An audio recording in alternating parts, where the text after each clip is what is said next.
Dear students, this is Praveen Kumar Agarwal from Management Department. Welcomes you in my today's lecture of Business Organization. In today's lecture, we will discuss upon the next short-term source of finance and that is commercial papers. आज के lecture में हम commercial papers के बारे में एक proper discussion को follow करेंगे। तो क्या मतलब होता है कॉमर्शियल पेपर्स का? Commercial paper is a money market security issued or sold in the commercial paper market by large corporations to obtain funds to meet short-term debt obligations and is backed only by an issuing bank or company promise to pay the face amount on the maturity date specified on the note. जिस तरीके से company क्या करती है अपने debentures को issue करती है, इसी तरीके से कंपनी के द्वारा कॉमर्शियल पेपर्स को इश्यू किया जाता है। लेकिन डिवेंचर्स को जब इश्यू किया जाता है कंपनी के पॉइंट ऑफ व्यू से, तो ये लॉन्ग टर्म ऑब्लिगेशंस को ऑब्टेन करने के लिए डिवेंचर्स इश्यू किए जाते हैं। लेकिन कॉमर्शियल पेपर की जब हम बात करते हैं तो जो कंपनीज हैं, ये जो फर्म्स हैं या डिफरेंट टाइप की जो लार्ज कॉर्पोरेशंस हैं, मैं यहाँ पर स्मॉल कॉर्पोरेशंस की बात नहीं करूँगा। कॉमर्शियल पेपर्स केवल लार्ज कॉर्पोरेशंस के द्वारा इश्यू किए जाते हैं, इनके द्वारा सेल किए जाते हैं। तो ये जो लार्ज कॉर्पोरेशंस होती हैं, ये अपनी शॉर्ट टर्म डेट ऑब्लिगेशन को मीट आउट करने के लिए कॉमर्शियल पेपर्स को इश्यू करती हैं। इसके लिए ये क्या करती हैं, ये कॉमर्शियल पेपर मार्केट में इस टाइप के प्रोमिसरी नोट, ये एक टाइप का प्रोमिसरी नोट ही होता है। तो प्रोमिसरी नोट को कॉमर्शियल पेपर के फॉर्म में इश्यू करती हैं और इसके बेसिस पर ये जो लार्ज कॉर्पोरेशंस हैं वो अपने शॉर्ट टर्म ऑब्लिगेशंस को मीट आउट करती हैं। अच्छा, इसके साथ साथ क्या होता है, ये जो इनके तरफ से कॉमर्शियल पेपर्स इश्यू किए जाते हैं, इन पर एक पर्टिकुलर मैच्योरिटी डेट स्पेसिफाइड होती है और इस पर्टिकुलर मैच्योरिटी डेट पर जो भी इंटरेस्ट की अमाउंट उन्होंने पे करनी है, उस इंटरेस्ट की अमाउंट को उनकी यानी कि फेस वैल्यू, हम कुल मिला के बात करेंगे फेस वैल्यू, तो जो फेस वैल्यू को प्रॉमिस करती है कंपनी पे करने के लिए, वो उस पर्टिकुलर स्पेसिफाइड डेट पर जो कि उस पर्टिकुलर कॉमर्शियल पेपर पर लिखी होती है, उस टाइम पर इसके बियरर को वो पर्टिकुलर अमाउंट पे कर दी जाती है। लेकिन जो लार्ज कॉर्पोरेशंस हैं वो अपने शॉर्ट टर्म ऑब्लिगेशंस को मीट आउट कर लेती हैं ऐसे अरेंज किए हुए फंड के बेसिस पर। तो हम इस टाइप के इंस्ट्रूमेंट को कॉमर्शियल पेपर का नाम देते हैं। यूजुअली होता क्या है, जो कॉमर्शियल पेपर्स हैं इनको हाई वैल्यू पर इश्यू किया जाता है।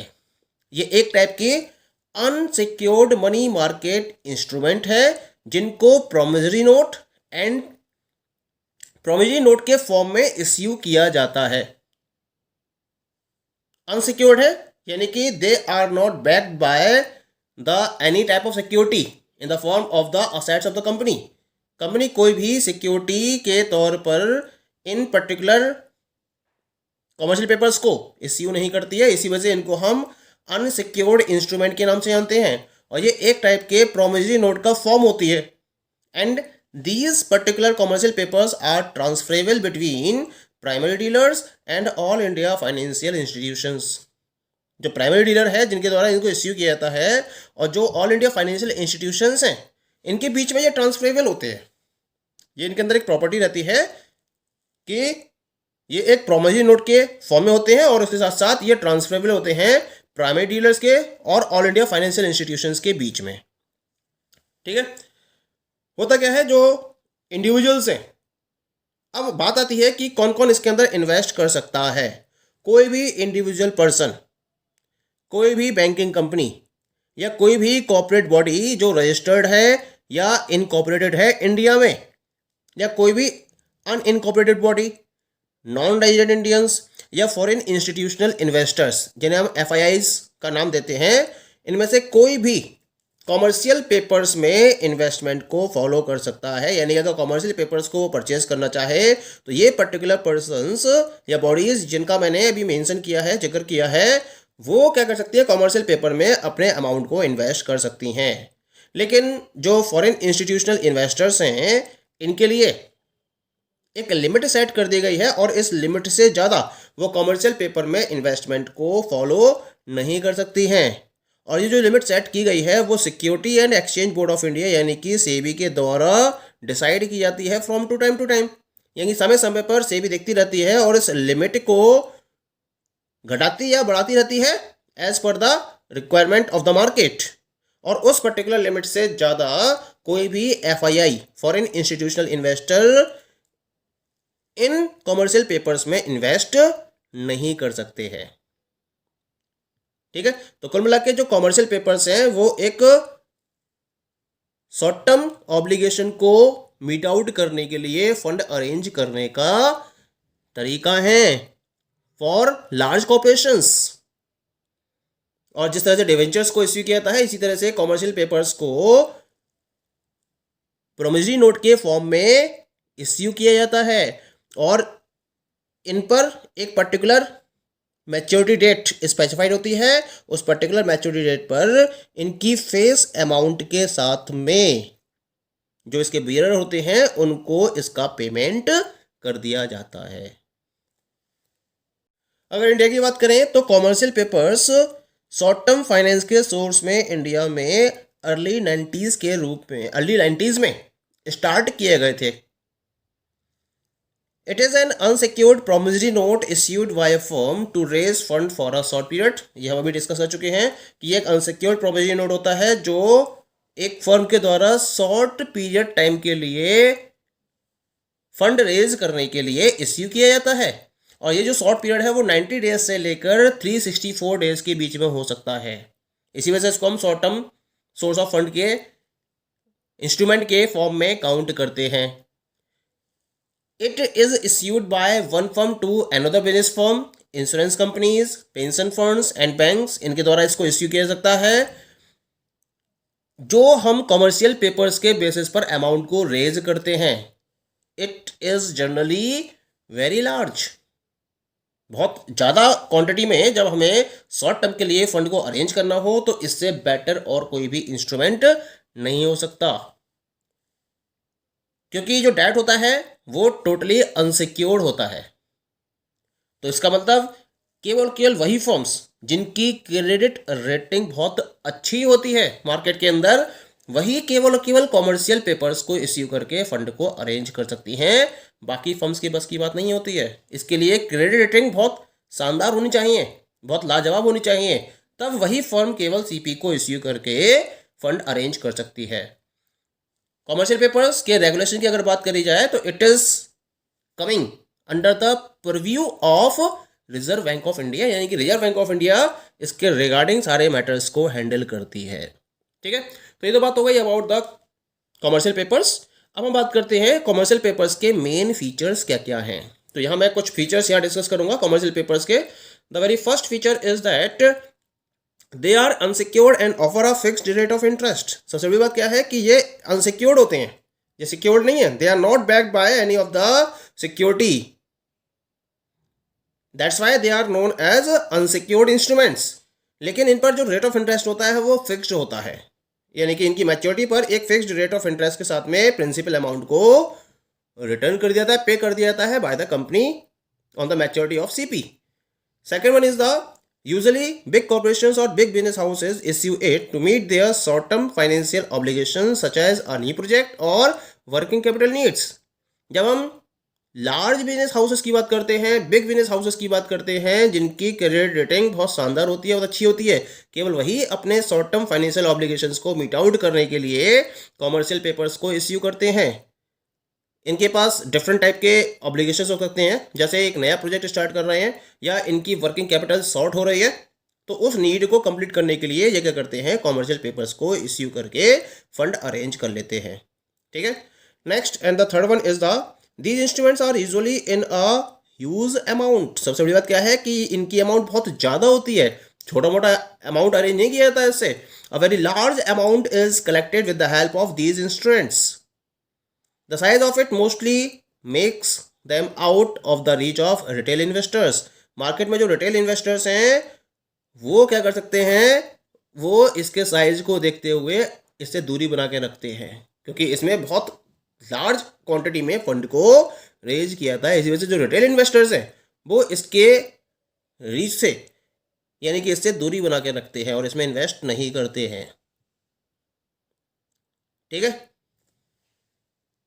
The next feature is the issuing company और entity promise to pay interest and principal amount at maturity. यानी कि जो कंपनी इसको इश्यू करती है या जो एंटिटी इसको इश्यू करती है वो इसकी मैच्योरिटी पर इसके इंटरेस्ट और प्रिंसिपल अमाउंट को पे करने का प्रॉमिस करती है और मैच्योरिटी पर इसको पे भी करती है। Next one is the it is not a viable tool for long term obligations as there are better tools available for that purpose। ये एक viable tool नहीं है, यानी कि अगर आप लॉन्ग टर्म ऑब्लिगेशंस को मीट आउट करने के लिए कमर्शियल पेपर्स को इश्यू करते हो तो इसकी वाइबिलिटी बहुत लो होती है उस केस में। क्योंकि अगर मैं इसको अदर पर्पज से, अदर इंस्ट्रूमेंट से या अदर टूल से कंपेयर करूंगा तो वो ज़्यादा बेटर रिजल्ट्स प्रोवाइड करते हैं in comparison to commercial papers, क्योंकि उनकी वाइबिलिटी हाई लेवल की होती है। लेकिन इसकी जो वाइबिलिटी है वो लोअर लेवल की होने की वजह से आप इसके थ्रू लॉन्ग टर्म ऑब्लिगेशंस को कंप्लीट करने के पॉइंट ऑफ व्यू से इसे इश्यू नहीं कर सकते। Next one is the it is a convenient and inexpensive financial option that applying for a business loan. यानी कि अगर मैं बात करूं कि आपने शॉर्ट टर्म के लिए आपको बैंक से भी लोन मिल सकता है, अगर आप लोन के लिए बैंक में भी अप्लाई कर सकते हो या डिफरेंट फाइनेंशियल इंस्टीट्यूशंस में भी अप्लाई कर सकते हो, लेकिन वहां अप्लाई करने पर आपको कॉम्प्लेक्स प्रोसेस को फॉलो करना होता है, लीगल ऑब्लिगेशंस और लीगल प्रोसेसेस को फॉलो करना होता है। लेकिन यहाँ आपको अगर फंड अरेंज करना है तो इसके लिए आपको बहुत ज़्यादा लीगल फॉर्मेलिटीज़ को फोकस नहीं करना होता है और कन्वीनियंट वे में और इनएक्सपेंसिव वे में आप इस पर्टिकुलर सोर्स का यूज करके फंड को रेज कर सकते हो। ये फैसिलिटी रहती है इस पर्टिकुलर इंस्ट्रूमेंट के साथ में। ठीक है। Next feature is the majority of commercial papers have a maturity of 1 to 6 months। 1 से लेकर 6 महीने की मैच्योरिटी होती है ज्यादातर कॉमर्शियल पेपर्स की। हालांकि ये जो मैच्योरिटी है वो 90 डेज से लेकर 364 डेज के बीच में रहती है, लेकिन ज़्यादातर जो कमर्शियल पेपर्स हैं वो 1 महीने से लेकर 6 महीने की मैच्योरिटी के साथ में मार्केट में अवेलेबल रहते हैं। Next feature is investors get a higher interest rate from then they get from any guaranteed instrument. यानी किसी भी अगर अदर गारंटेड इंस्ट्रूमेंट्स से कंपेयर करूंगा कमर्शियल पेपर्स के रेट ऑफ इंटरेस्ट को तो ये हमेशा ज़्यादा ही होगा। इसी वजह से इन्वेस्टर्स का इसमें फोकस ज़्यादा रहता है, क्योंकि इनको यानी कि जो इन्वेस्टर्स हाई रिस्क के साथ में हाई रिटर्न को गेन करना चाहते हैं उनके लिए एक प्रॉफिटेबल सिचुएशन क्रिएट करता है ये कॉमर्शियल पेपर। ठीक है। Next one is these instruments rely entirely on the reputation of the issuer similar to any corporate bond और डिवेंचर।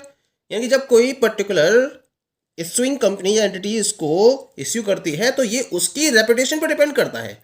अगर इसकी रेपुटेशन मार्केट में बहुत स्ट्रांग है, इसकी क्रेडिट वर्दीनेस हायर है मार्केट में, तो इसके थ्रू पैसा अरेंज करना, फंड अरेंज करना इसके लिए बहुत आसान होता है। जैसा कि हम किसी कॉर्पोरेट बॉन्ड या डिवेंचर्स के फॉर्म में भी इसको फॉलो करते हैं, ऐसे ही कॉमर्शियल पेपर्स के फॉर्म में भी जो इश्यूअर है उसकी रेपुटेशन को चेक किया जाता है।